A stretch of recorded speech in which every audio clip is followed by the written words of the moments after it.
Hello viewers, welcome to our channel. నేను మీ చరణ్ పరిమి. దువ్వాడను తొలగించిన జగన్. దువ్వాడనైతే ఇక కొన్ని ఆయన ఆయన పదవుల నుంచి ఆయన తొలగించాడు. ఏ పదవి నుంచి తొలగించాడు, దీనివల్ల జగన్ చేసుకున్న మేలేంటి, దువ్వాడకి జరిగిన నష్టం ఏంటి అనేది చూద్దాం. దీంతోపాటు దువ్వాడను తొలగించడం వల్ల ఇప్పుడు మాధురి గారి పరిస్థితి ఏంటి, దివ్యల మాధురి గారి పరిస్థితి ఏంటి అనేది కూడా చూద్దాం. ఆవిడ ఆల్రెడీ లబోదిబో అంటున్నారట. ఇది సిచ్యుయేషను. వీళ్ళ మధ్య ఆల్రెడీ చిన్న చిన్న గ్యాప్లు అయితే కనిపిస్తూ ఉన్నాయి. ఏదైతే గొడవ దువ్వాడ జరుగుతూ ఉందో, ఈ గొడవ సంబంధించిన వ్యక్తులు వాణి గారు కావచ్చు, అలాగే మాధురి గారు కావచ్చు, అట్లాగే దువ్వాడ శ్రీనివాస్ కావచ్చు, వీళ్ళ మధ్య కొన్ని గ్యాప్లు అయితే వచ్చేస్తున్నాయన్నమాట. అలాగే ఇప్పటిదాకా ఉన్న సినారియోస్ అన్నీ కూడా మారిపోయి మరో రకంగా పరిణమించిన పరిస్థితి అయితే వచ్చింది. ఇప్పటిదాకా వీళ్ళ డిమాండ్లు ఒకలాగా ఉంటే ఇప్పుడు డిమాండ్లు కూడా మారిపోయి మరోలాగా తయారైంది. అయితే ఈ ప్రాసెస్లో డిమాండ్లు అయితే మారాయి, కానీ ఇక జగన్ అయితే దీన్ని ఏమాత్రం ఉపేక్షించేది లేదు అని చెప్పేసి గట్టిగా తన చర్యలు అయితే తీసుకున్నారు. కొద్ది రోజుల క్రితం ఇప్పుడు దువ్వాడ శ్రీనివాస్ ఇష్యూ పెద్దదైపోయి దాని విషయంలో మీడియాకు కూడా ఇంటర్వ్యూలు ఇవ్వడాలు, వాళ్ళ కుటుంబ వ్యవహారం అంతా బయట పెట్టుకోవడంతో అది పార్టీకే బాగా డ్యామేజ్ చేసేసిందనమాట. ప్రజల్లో పార్టీ మీద ఒక చులకన అభిప్రాయం వస్తుంది. ఆల్రెడీ దువ్వాడ చులకన అభిప్రాయం తెచ్చేసుకున్నాడు, ఆయన మర్యాద కూడా పోగొట్టుకున్నాడు అనే పేరైతే వచ్చింది. దాంతోపాటు వైఎస్ఆర్సీపీలో అందరూ ఇటువంటి రెండిళ్ల పూజారులే ఉంటారా, ఈ విధంగా మహిళల పట్ల ఇలాంటి అసభ్య ప్రవర్తనలతోటి, ఇలాంటి ఎఫ్ఐఆర్లతోటి నడిపిస్తారా అని చెప్పేసి అధికార పక్షం శ్రేణులు కూడా దుమ్మెత్తిపోశారు. అదేవిధంగా సోషల్ మీడియాలో కూడా విపరీతంగా జరిగింది. ఇదంతా బేస్ చేసుకొని చూస్తే ఇది ఎలా ఉందంటే, ఇక దువ్వాడ జీవితం, రాజకీయ జీవితానికి దాదాపు ఫుల్ స్టాప్ పడ్డట్టే అన్నట్టుగా కనిపించింది. కాకపోతే ఇప్పుడు ఆయన ఎమ్మెల్సీగా ఉన్నాడు కాబట్టి ఈ టర్మ్ అయితే ఆయన ఎలాగో నెట్టుకొచ్చేస్తాడు, కానీ తరువాత మాత్రం ఇక దానికి ఏమాత్రం అవకాశం ఉండదు అన్నట్లుగా ఒక సినారియో అయితే కనిపించింది. దీని మీద మనం ఆల్రెడీ కొన్ని రకాల అజంప్షన్స్ అయితే మాట్లాడుకున్నాం. అయితే ఇప్పుడు ఆయన రాజకీయ జీవితానికి ఫుల్ స్టాప్ పడబోతుందా అన్నట్లుగా కూడా గతంలో నేను కొన్ని వీడియోల్లో ఒక అనాలిసిస్ అయితే చేశాను. దానికి తగ్గట్టుగానే ఇప్పుడు మొదటి స్టెప్ అయితే పడింది. ఆయన రాజకీయ జీవితానికి ఇక డౌన్ఫాల్ స్టార్ట్ అయిపోయిందనమాట పూర్తి స్థాయిలో. ఇక ఎంత డౌన్ఫాల్ అవుతాడనేది చూడాలి, అంతే. ఇక పైకి ఎక్కేదైతే లేదు. ఆయన ఆల్రెడీ జగన్ గారికి చాలా మంచి ఇష్టమైన వ్యక్తి. జగన్కి తన చుట్టూ ఉన్న ఒక ముగ్గురు వ్యక్తులు బాగా ఇష్టమైన వ్యక్తులు ఉంటారు. ఆ ముగ్గురు నలుగురిలో ముఖ్యంగా అంబటి రాంబాబు గారు, అదేవిధంగా దువ్వాడ, ఆయనకు హోల్ అండ్ సోల్ సజ్జల గారు. ఈ విధంగా ఒక నలుగురు బాగా ఇష్టమైన వ్యక్తులు ఉంటారు. ఆ వ్యక్తులతోటి తనకు కావాల్సిన ఎవరిని దూషించాలి, ఎవరి పట్ల ఎటువంటి రాజకీయం నడిపించాలి అనే విషయాన్ని ఆ వ్యక్తుల ద్వారా చేయిస్తూ ఉంటాడు జగన్. ఇదే స్ట్రాటజీ, ఇదే టాక్టిక్స్ ఈ దువ్వాడ శ్రీనివాస్ మీద కూడా ప్రయోగించి చేశాడు.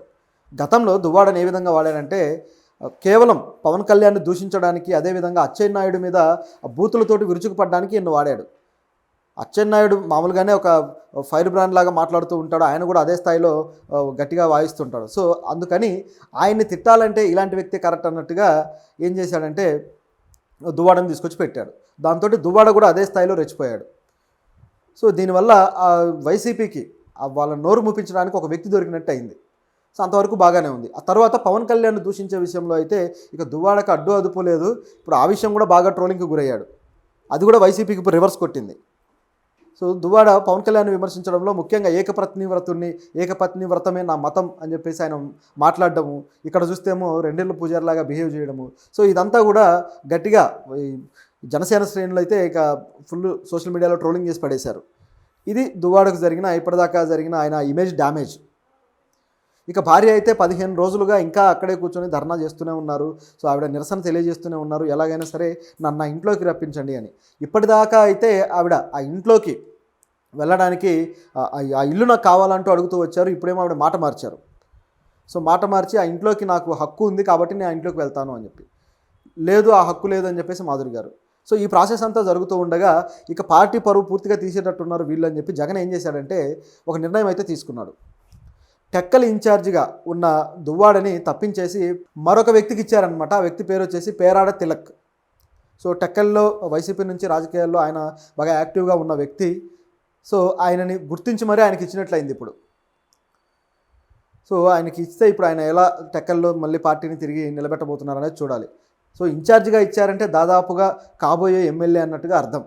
అంటే అన్ని చోట్ల అలా జరగకపోవచ్చు, కానీ ఒక లీడర్ని ఎలివేట్ చేయడానికి కోసం ఈ ఇన్ఛార్జ్ పదవి అనేది పనికొస్తుంది. అందరినీ మొబలైజ్ చేసి ప్రజలని, అలాగే ఎవరైతే యూత్ ఉంటారో వాళ్ళందరినీ పార్టీ తరఫున ఒక క్యాడర్గా నడిపించడానికి ఇన్ఛార్జ్ పనికొస్తాడు. ఈ ఇన్ఛార్జ్ని పెట్టడం వల్ల ఆయన చేతిలో బలమైన లీడర్షిప్ను పెట్టడం. ఆయనకంటూ ఆ ప్రాంతంలో ఒక ఇన్ఫ్లుయెన్స్ను క్రియేట్ చేసి పెట్టడం. అంటే ఇక దువ్వాడ ఇన్ఫ్లుయెన్స్ని తగ్గించి ఇటువైపు ఈయనని బలపరుస్తున్నాడు అనేది ఇక్కడ క్లియర్గా కనిపిస్తుంది. సో ఇక్కడ ఒక దువ్వాడను దాదాపు సైడ్ చేసినట్టే. అయితే మొన్న 3-4 రోజుల క్రితం జరిగిన ఒక సంఘటన కూడా దీనికి కారణమైంది. అదేంటయ్యా అంటే, ఈ గొడవ జరుగుతూ ఉంది, ఆ ఇంట్లో నాకు హక్కు ఉంది అంటూ వాణి గారు వాదిస్తూ వచ్చారు కదా. చివరికి ఆవిడకి దెబ్బ కొట్టడానికి ఏం చేయాలని ఆలోచించిన దువ్వాడ ఒక ప్లాన్ వేశాడు. తన ఇంటి మీద ఎమ్మెల్సీ ఆఫీస్ అని చెప్పేసి రాసుకొని జగన్ బొమ్మ ఈయన బొమ్మ వేసుకొని దాన్ని తగిలించాడు. ఆ ఇంటిని ఎమ్మెల్సీ ఆఫీస్ చేసేసాడు. సో దాంతో అది ప్రజలకు సంబంధించిన కార్యాలయంలాగా ఉంటుంది కాబట్టి సో ఆవిడ అడగడానికి అవకాశం ఉండదనేది ఆయన భావన. సో ఆ బ్యానర్ అట్లా పెట్టడం ఇదంతా చూసిన తర్వాత ఈ ఇష్యూలోకి పార్టీని బలవంతంగా లాగుతున్నట్టుగా, పార్టీ ఇమేజ్ని తెచ్చి ఇక్కడ పణంగా పెడుతున్నట్టుగా జగన్ గారికి అనిపించి ఉండొచ్చు. లేకపోతే ఈ నిర్ణయం ఇట్లా తీసుకోరు. సో అలా అనిపించింది కాబట్టే ఇంత త్వరగా నిర్ణయం తీసుకొని పార్టీని ఇంకా నువ్వు లాగొద్దు, మర్యాదగా ఉన్నట్టుగా చెప్పినట్టుంది. అదేవిధంగా ఇటువైపు వాణి గారికి కూడా ఆవిడ చాలా రోజుల నుంచి కూడా ఆయన మీద దుమ్మెత్తి పోస్తున్నారు, రకరకాలుగా మాట్లాడుతూ ఉన్నారు. ప్రస్తుతం చూస్తే సైలెంట్ అయిపోయారు. ఇంకా చెప్పాలంటే మీడియాలో కన్నీరు పెట్టుకుంటున్నారు. సో మాకు అన్యాయం జరిగింది, ఈయన ఇట్లా చేస్తాడా అని చెప్పేసి. సో ఎందుకు ఈ విధంగా మారిపోయింది ఆవిడ స్ట్రాటజీ అంటే ఒకటే కారణం, జగన్ గారు ఆవిడని కాస్త మందలించినట్టుగా కనిపిస్తుంది చూస్తుంటే. లేకపోతే స్ట్రాటజీ మార్చుకోవాల్సిన అవసరం లేదు. ఎందుకంటే ఆయనతోటి కలిసి జీవించాలని ఆవిడేం కోరుకోవట్లేదు. సో ఎవరి దారి వాళ్ళు చూసుకోవాలనుకున్నారు. కాకపోతే ఆ ఇంటిలో వాటా కావచ్చు, వ్యాపారాల్లో వాటాలు కావచ్చు, సో ఆస్తులు భాగాలు చేసేయాలనేది ఆవిడ కాన్సెప్ట్. ఆయనతో కలిసి జీవించడం అయితే కాదు. సో ఈ ఆరోపణ కూడా ఆయన్ని నిరూపించడం కోసం, ఎందుకంటే పబ్లిక్లో నిరూపించేస్తే ఇక అది తెగేదాకా వస్తుంది కాబట్టి అది ఆవిడ ఆలోచించినట్టుంది. సో ఆ విధంగా వెళ్ళారు. చివరికి అది బెడిసి కొట్టి ఇప్పుడు ఆవిడకి ఎటువంటి ప్రాధాన్యత లేకుండా పోయి పార్టీలో కూడా ఆవిడ టెక్కల్ ఇన్ఛార్జిగా గతంలో చేసి ఇప్పుడు ఆవిడ ఈయన ఎమ్మెల్సీ అవ్వడంతో ఆవిడ కూడా సైలెంట్ అయిపోయారు. ఆవిడ కూడా రాజకీయంగా తన ప్రాతినిధ్యం కోసం ప్రయత్నించి తన ఆధిపత్యం చూపించుకోవాలని, అలాగే ఆయన పదవి పీకేయండి అని చెప్పేసి మీడియాలో కూడా రకరకాలుగా ఆవిడ వ్యాఖ్యానించారు. ఎమ్మెల్సీ పదవి నుంచి తీసేయండి, ఇలాంటి వ్యక్తి ప్రజలకు ఏం పరిపాలన అందిస్తాడు అని చెప్పేసి ఆవిడ కూతురు కూడా హైందవి గారు ఆవిడ కూడా అదేవిధంగా తన తండ్రి గురించి వ్యాఖ్యానించారు. సో ఇంత జరిగింది కాబట్టి ఇక వీళ్ళు కూడా పార్టీ నుంచి సైడ్ అయిపోయినట్టే. ఇంకా టెక్కల్లో వీళ్ళకు కూడా ఎటువంటి ప్రాధాన్యత అయితే లేదు. సో ఆవిడ ఏదైతే రాజకీయంగా కలలు కన్నారో అది డ్యామేజ్ అయినట్టే. కాకపోతే ఆవిడకున్న అవకాశం ఏంటంటే ఇప్పుడు భర్తని తప్పుడు వ్యక్తిగా ఆవిడ కొద్ది గొప్ప చూపించగలిగారు కాబట్టి ఇప్పుడు టెక్కల్లో ఇన్ఛార్జి కాకపోయినా తనకంటూ ఒక సొంతంగా ఒక ఇన్ఫ్లుయెన్స్ తెచ్చుకొని తను అడుగులు వేయడానికైతే అది పనికొస్తుంది. సో అంతవరకు ఇది వర్కౌట్ అవుతుందన్నమాట. సో ఇది ఆవిడకున్న స్ట్రాటజీ. సో మందలించడం వల్లే ఆవిడ రూట్ మార్చేసి నాకు ఆ ఇంట్లో ప్రవేశం ఇస్తే చాలంటూ అడుగుతూ వచ్చారు. సో దానికి మాధురి గారు కూడా ఒప్పుకోలేదు. అయితే మాధురి గారి వైపు నుంచి చూస్తే ఇప్పుడు ఈ సినారియో అంతా జరిగిన తర్వాత ఎప్పుడైతే ఆ జగన్ ఈయన పదవి పీకేశారో అక్కడ నుంచి ఆవిడ స్ట్రాటజీ కూడా వేరే అయిపోయింది. సో ఏమైందంటే ఇప్పటిదాకా అంటే ఆయన అధికారి, ఆయనకి ప్రభుత్వం ఒక అండదండలు ఉంటాయి, అన్ని రకాల సపోర్ట్ ఉంటుంది. కానీ ఇప్పుడు జగన్ సపోర్ట్ చేయడం అని అర్థమైన తర్వాత ఏమైనా జరగచ్చు అనే భయం మాధురి గారికి పట్టుకుంది. సో దాంతో ఆవిడ కూడా వేరే విధంగా ఆలోచిస్తున్నారు, అమెరికా వెళ్ళిపోవాలనుకుంటున్నారు అనేది ఒక వార్త అయితే ఉంది. అయితే దీంతోపాటు ఆ ఇంటికి సంబంధించి కూడా ఈ ఇంటి కోసం ఈయన ఇల్లు కట్టడానికి నేను దాదాపు 2 కోట్ల రూపాయల డబ్బులు ఇచ్చాను సో శ్రీనివాస్ గారికి, కాబట్టి ఆ డబ్బులు నాకు తిరిగి ఇస్తే అప్పుడు నేను నీకు పర్మిషన్ ఇస్తాను అన్నట్లుగా ఆవిడతోటి గట్టిగా కౌంటర్ అయితే వేశారు. సో మరి ఆ 2 కోట్ల రూపాయల సంగతి ఏంటి, దానికి సంబంధించిన ప్రూఫ్లు ఏంటి అనేది ఆవిడ కొన్ని చెక్కుల రూపంలో బయట పెట్టారు. శ్రీనివాస్ గారు చెక్కులు, ఖాళీ చెక్కులు ఇచ్చారన్నట్టుగా. సో ఇదంతా జరిగింది. కానీ ఓవరాల్గా చూస్తే ఆ ఇంట్లో పర్మిషన్ ఇవ్వకుండా ఉండటానికే ఈవిడ ఈ 2 కోట్ల ప్రస్తావన అయితే తెచ్చారు. మరి ఆ 2 కోట్లు వాణి గారు ఇవ్వాలా లేకపోతే శ్రీనివాస్ ఇవ్వాలా, ఎవరు ఇవ్వాలనేది క్లారిటీ అయితే ఇక ఆవిడకు ఆల్రెడీ ఉంది అనుకోండి. ఏంటంటే శ్రీనివాస్ గారిని వదిలే ఉద్దేశం ఆవిడకి లేదు కాబట్టి ఇది వాణి గారికి కౌంటర్గా ఇచ్చారు. డబ్బులు ఇచ్చింది నేనకే, కానీ తిరిగి ఇవ్వాల్సింది మాత్రం వాణి గారట. ఈ విధంగా ఆవిడ మాట్లాడారు.